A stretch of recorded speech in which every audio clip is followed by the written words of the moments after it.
নমস্কার বন্ধুরা, কেমন আছো সবাই? আশা করছি তোমরা ভীষণ ভালো আছো। আমিও খুব ভালো আছি। মন্দির হোটেলের নতুন একটি ব্লগে সকলকে জানাই অনেক স্বাগত। আমাদের বর্ধমানের মানুষজন এতদিন শুধু বলেছে আমাদের বর্ধমানে বৃষ্টি নেই, কবে বৃষ্টি হবে, চারিদিকে শুধু বৃষ্টি হচ্ছে। আমরা শুধু হিংসেই করে গেছি সব জায়গার সাথে বৃষ্টির। কিন্তু যখন বৃষ্টি নেমেছে তখন কিন্তু আর থামার নাম নেই। এবার মনে হচ্ছে বন্যা না হয়ে আর এই বৃষ্টি থামবে না। আর এদিকে আমার মেয়ের বায়না হয়েছে যে আজকেও তড়কা আর রুটি খাবে। তাই আমি তড়কা বানানোর জন্য সমস্ত কিছু রেডি করে নিয়েছি। তোমাদের সাথে একটু তড়কার রেসিপিটা শেয়ার করে নিই। তাই এদিকে আমি বড় বড় দুটো ডিম নিয়ে নিয়েছি, আর তার সাথে পেঁয়াজ কুচো, রসুন কুচো, লঙ্কা কুচো আর টমেটো কুচো নিয়ে নিয়েছি। ডিমটা প্রথমে ফ্রাই করে তুলে রাখবো, তারপর এই সমস্ত কিছু ভেজে তার মধ্যে অল্প কিছু মশলা দিয়ে তড়কাটা রেডি করব। তড়কার পদ্ধতি আশা করি কম বেশি সবাই জানো। আমি আগে থেকেই ডালটা সেদ্ধ করে রেখে দিয়েছিলাম। ডাল সেদ্ধর সময়তেই আমি অল্প নুন দিয়ে সেটাকে সেদ্ধ করে নিয়েছিলাম, যাতে রান্নার সময় অল্প নুন দিলেই কাজ মিটে যায়। এই যে কড়াইতে তেল দিয়ে দিলাম আবার নতুন করে। এবার পেঁয়াজগুলোকে একটু লাল লাল করে ভেজে নেব।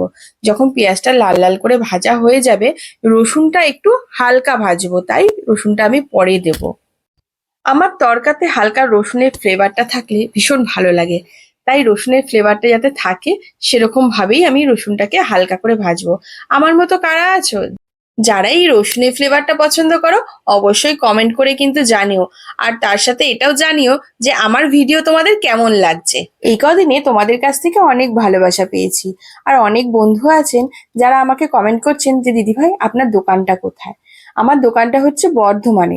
প্রপার অ্যাড্রেসটা হচ্ছে বর্ধমান সেন্ট জেভিয়ার্স রোড, শতাব্দী বাগ।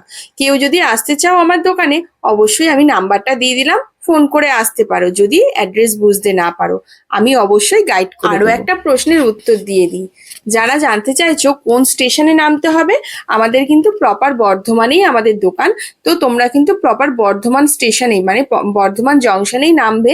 নেমে 1 নম্বর প্ল্যাটফর্ম থেকে বাইরের দিকে বেরিয়ে যে কোনো টোটোওয়ালা দাদাকে বলবে যে আমরা সেন্ট জেভিয়ার্স রোড, শতাব্দী বাগ, মন্দির নতুন হোটেলে যাব। যেহেতু পুরনো দোকানটা আর নেই, দাদারা পুরনো দোকানটাই বেশিরভাগ চেনেন। তো তোমরা একটুখানি এই কথাটা বলবে যে দিদির নতুন দোকানে যাব, তাহলেই কিন্তু দাদারা আমার দোকানে নিয়ে চলে আসতে পারবে। সেন্ট জেভিয়ার্স রোড, শতাব্দী বাগ। তোমাদের সাথে কথা বলতে বলতে আমার তড়কা হয়ে গেল রেডি। এবার দেবো তড়কা মশলা। তড়কা মশলাটা আমি রান্নার সময় দিই না, একদম যখন নামানোর সময় হয়ে আসে ঠিক তার 2 মিনিট আগে দিয়ে দিই। এই যে দিয়ে দিলাম, দিয়ে একটু নাড়াচাড়া করব। এর উপর একটু ঘি দেবো। ঘি দিলে কিন্তু তড়কার ফ্লেভার আরো সুন্দর হয়ে যায়। আর আমি এখানে যেটা অ্যাড করেছি একটু সামান্য চিনি।